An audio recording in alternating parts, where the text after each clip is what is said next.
Assalamualaikum warahmatullahi wabarakatuh. Hai semuanya. Pertama-tama, marilah kita panjatkan puji dan syukur kehadirat Allah Subhanahu wa Ta'ala, karena sampai saat ini kita masih diberikan nikmat sehat, nikmat iman, serta nikmat Islam, sehingga sampai saat ini kita masih dapat merasakan rahmat-rahmat yang diberikan oleh Allah Subhanahu wa Ta'ala. Sholawat berangkaikan salam tak lupa kita hadiahkan kepada junjungan kita Nabi besar Nabi Muhammad Rasulullah SAW dengan mengucapkan Allahumma sholli ala Sayyidina Muhammad wa ala ali Sayyidina Muhammad. Semoga kita bisa mendapatkan syafaatnya di yaumil mahsyar kelak. Amin amin ya rabbal alamin. Oke teman-teman, jadi pada video kali ini saya beserta rekan-rekan saya akan menjelaskan hasil diskusi kami mengenai tokoh-tokoh penting dan peranannya di Kesultanan Samudra Pasai. Sebelum itu, izinkan saya beserta rekan-rekan saya memperkenalkan diri. Nah, perkenalkan, nama saya Salwa Nabila Zahra dengan NIM 2407133 selaku moderator pada presentasi kali ini. Dan juga rekan-rekan saya ada Mulyana dengan NIM 2407131, kemudian ada Uliatun Nisa dengan NIM 2407132, lalu Muhammad Nabil Ilhami dengan NIM 2407134, dan yang terakhir yaitu ada Nur Afni dengan NIM 2407135. Baiklah, tanpa membuang waktu langsung saja kita masuk ke presentasinya. Nah, presentasi yang pertama yaitu mengenai sedikit penjelasan mengenai Kesultanan Samudra Pasai yang akan saya bawakan sendiri. Nah, jadi teman-teman, Kesultanan Samudra Pasai ini adalah sebuah kerajaan yang berdiri pada abad 1267 Masehi yang didirikan oleh Sultan Malik As-Saleh. Nah, Kesultanan Samudra Pasai ini berkembang pesat dan menjadi pusat perdagangan karena tempatnya yang sangat strategis di Selat Malaka. Oke, kita lanjut ya teman-teman. Nah, jadi tokoh-tokoh penting dan peranannya di Kesultanan Samudra Pasai ini kami ambil itu 4. Nah, yang pertama itu ada Sultan Malik As-Saleh, kemudian yang kedua ada Sultan Nahrashiya, yang ketiga ada Sultan Malik Az-Zahir, dan yang terakhir ada Sultan Ahmad. Sultan Malik As-Saleh yang asli bernama Marah Silu adalah pendiri sekaligus raja pertama Kerajaan Samudra Pasai pada abad ke-13, tepatnya sekitar tahun 1267 Masehi. Ia berasal dari wilayah Aceh dan berhasil mendirikan kerajaan Islam pertama di Nusantara yang dikenal sebagai Samudra Pasai. Sebagai pemimpin, Sultan Malik As-Saleh memainkan peran sentral dalam mengembangkan kerajaan ini menjadi perdagangan dan penyebaran Islam di Asia Tenggara. Samudra Pasai di bawah pemerintahannya menjadi pelabuhan penting yang menghubungkan jalur perdagangan antara Asia dan Timur Tengah. Selain itu, kerajaan ini juga menjadi pusat pembelajaran Islam dan budaya Islam yang sangat berpengaruh di Nusantara. Keberhasilan Sultan Malik As-Saleh juga terlihat dari hubungan diplomatik yang dibangun dengan para pedagang dan kekuatan Islam di luar negeri, sehingga memperkuat posisi Samudra Pasai sebagai kerajaan maritim yang kuat. Sultan Malik Az-Zahir. Sultan Malik Az-Zahir adalah salah satu sultan penting dalam sejarah Kesultanan Samudra Pasai yang merupakan kerajaan Islam pertama di Nusantara yang berdiri sekitar abad ke-13 di pesisir utara Sumatera, yaitu di Aceh. Kesultanan ini dikenal sebagai pusat penyebaran Islam pertama di wilayah Indonesia dan menjadi pelabuhan perdagangan yang sangat strategis.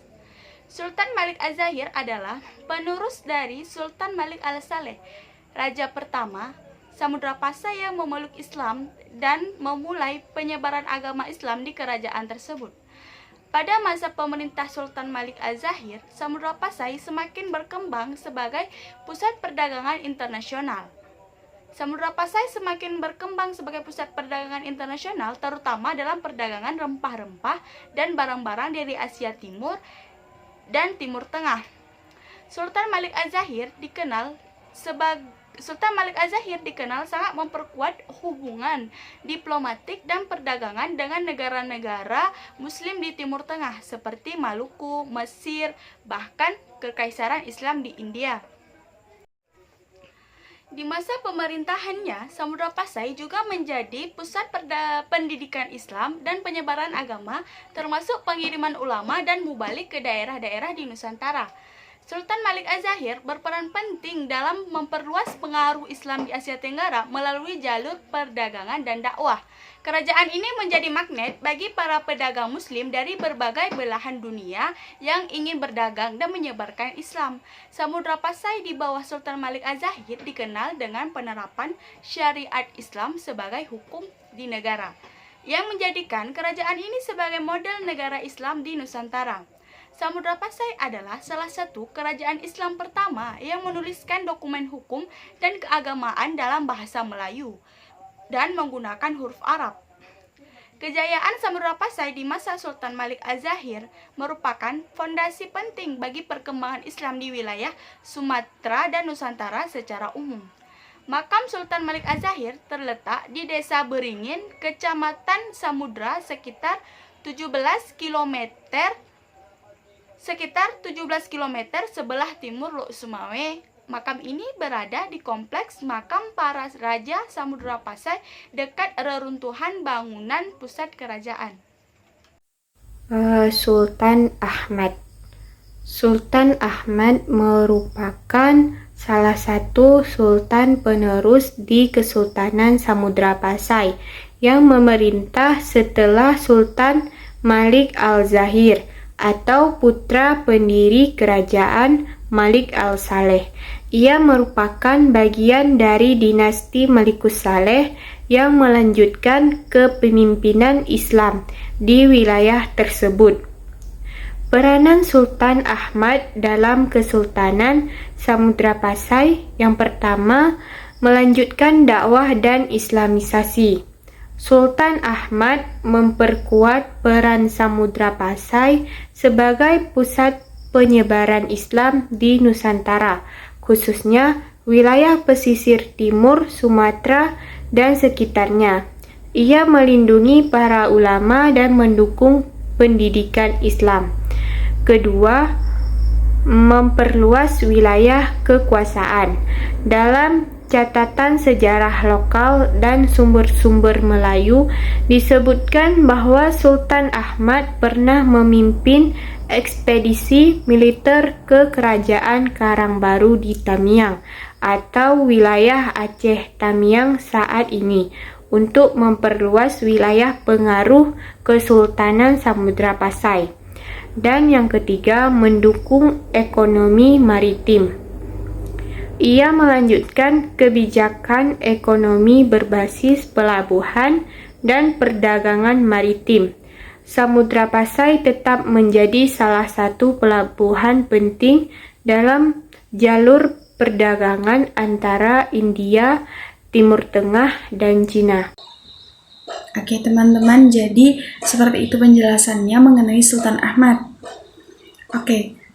Kesimpulan dari presentasi kami kali ini, jadi teman-teman, setiap tokoh itu punya peranannya masing-masing, dimana pasti tujuan mereka itu untuk memperkuat Kesultanan Samudra Pasai, untuk membuat Samudra Pasai lebih maju, untuk membuat Samudra Pasai lebih terkenal, kan? Mungkin itu saja yang dapat saya dan rekan-rekan saya sampaikan pada presentasi kali ini. Lebih dan kurangnya kami mohon maaf. Unzur maqala wala tanzur maqala. Jangan lihat siapa yang menyampaikan, tapi lihat apa yang dia sampaikan. Mungkin apa yang kami sampaikan tidak begitu banyak, tapi insya Allah bisa menambah pengetahuan teman-teman tentang tokoh-tokoh penting yang sangat berperan di Kesultanan Samudra Pasai. Saya akhiri. Wassalamualaikum warahmatullahi wabarakatuh. Thanks for watching.